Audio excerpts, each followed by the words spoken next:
So right now we're in the midst of a transition. We're kind of going from, in terms of testing, and we're going from the covered wagon to the spaceship.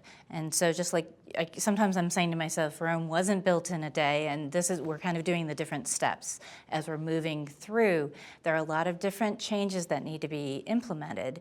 Over the years, the problem has been that we've seen that accommodations have not been assigned and implemented well. And part of the reason for that is that accommodations are added on to tests after the items are designed. So you see that a lot with paper-based tests. So with the transition to technology and these online assessments, what you can do now is change how you design items. To do this, you have to add in a few more steps to designing the items. And so you're building into the items like more precision to how you support kids who have disabilities and or have language needs or very precise types of accommodation support. What this means is that item designers need to start thinking about the needs of all students as they're going and building out the items. So you're going to need to think about visual needs, about auditory needs, about kids who have print disabilities.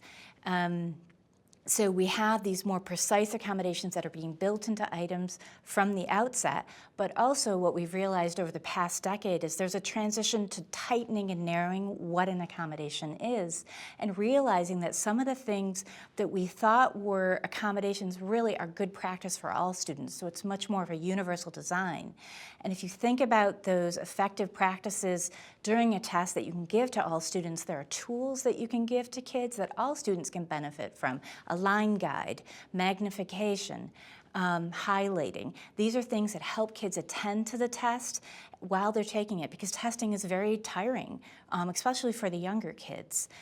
There are procedures that all students can benefit from and are kind of common sense. So we're talking about breaks, extended time.